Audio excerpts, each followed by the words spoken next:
What's going on, everybody? Yeah, coffee break back with another one, yet in another goddamn room.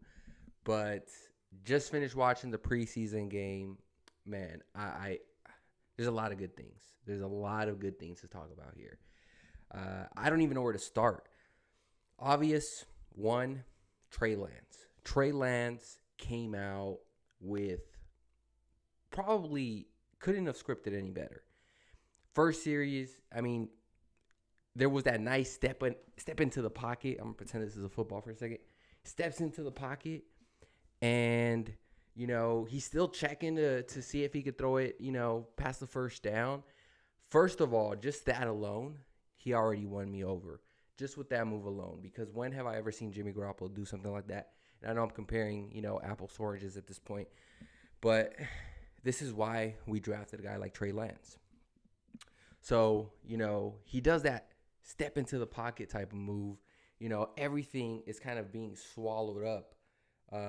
And I'm just like, immediately when that play was kind of developing, I'm just like, this is going to be a sack. Holy shit. Just hopefully he doesn't get hurt. No, he steps into the motherfucking pocket and, he's open. He's open to run. He has time to throw. He's checking the receiver to see if maybe he can just unleash there. And, it turns out he ended up scrambling, picking up 9 yards or 8 yards. But, man, just the fact that he weighed all his options. Number one, he put himself in a position to even make that play. And number two, he weighed all options and then last minute, went for the scramble and slid. Took a slide. Last year, he probably takes that hit. This year, he took a slide. I like that. The less amount of contact your quarterback gets, the more games he's going to play. I mean, that's just common sense. So I like that move here. So that was the first drive. He did have a high throw, I believe, to Dwelly. And then Danny Gray, he hit him kind of late, and, he ended up catching that out of bounds. But first drive, I couldn't complain. Put yourself in field goal range, kick the field goal, Robbie Gould, good as gold. Second series. It's third and long. I don't really recall. Third and long, and here, I'm going to be honest. I'm thinking he's going 3 and out. I'm just naturally thinking like, man, the first 2 plays didn't get you anything, didn't get you no rhythm. And I'm just probably, I'm in the cast of spell of Garoppolo at this point. Because, you don't get into the rhythm. You don't get into third and short where it's manageable. And I'm just thinking, man, I'm going to have to wait till next week to see, if Trey Lance can really unleash it. Wrong again. I was wrong about the sack, and now I'm wrong about the 3 and out. Not only does he throw it to Danny Gray, leads him to that touchdown. Beautiful dime, just right in the bucket to Danny Gray. And Danny Gray is going to be a good wide receiver, folks. Like, I am loving this guy. Juwan Jennings is slowly just moving down the depth chart, but it's for good reason. Danny Gray's just been stepping up.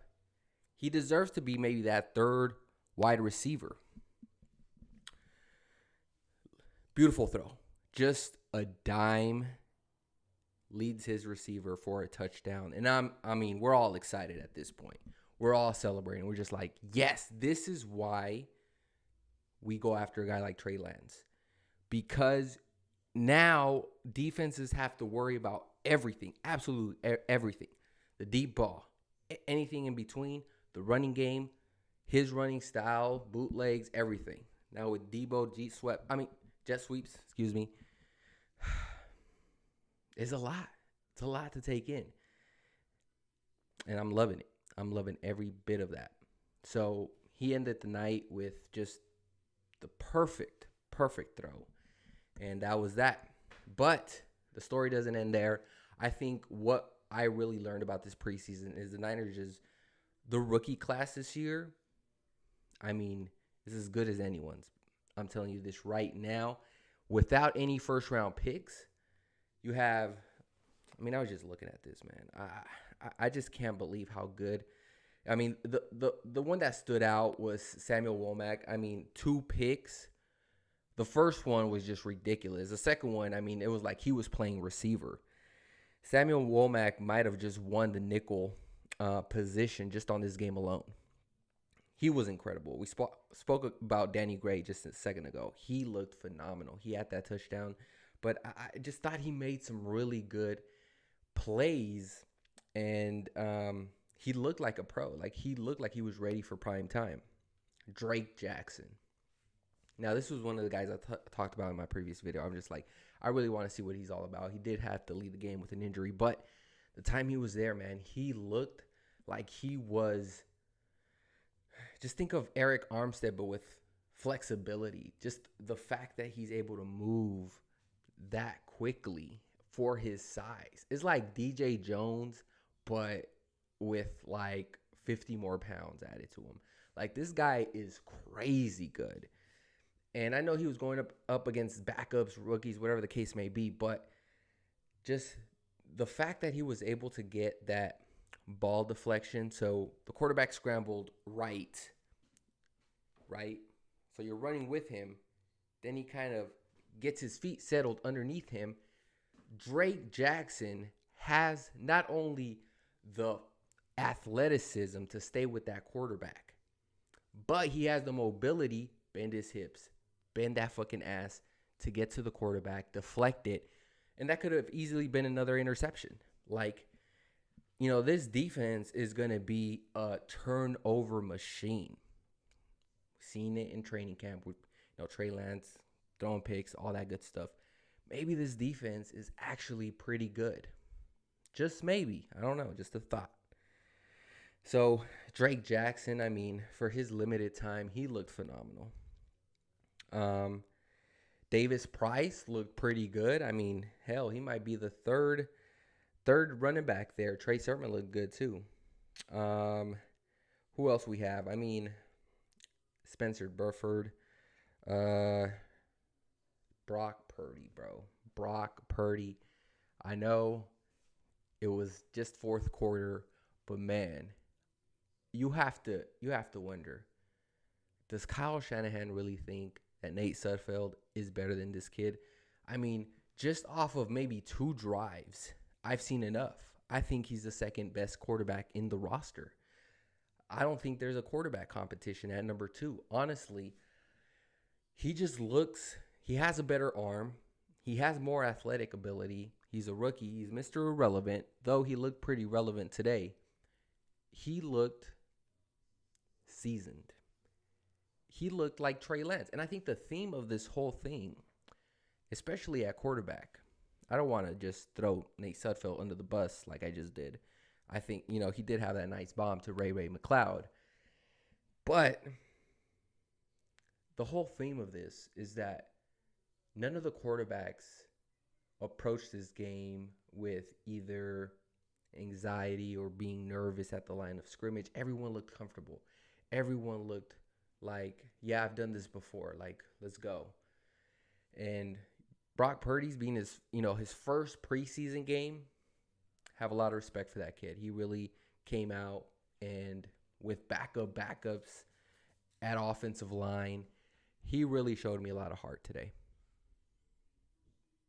So I like that.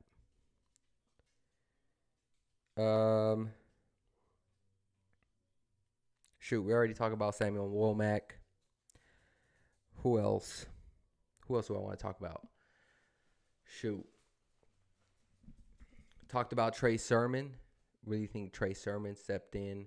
Ray McCloud. He did have a nice touchdown. You know, Nate Sudfeld with a nice throw. Did have a fumble, though.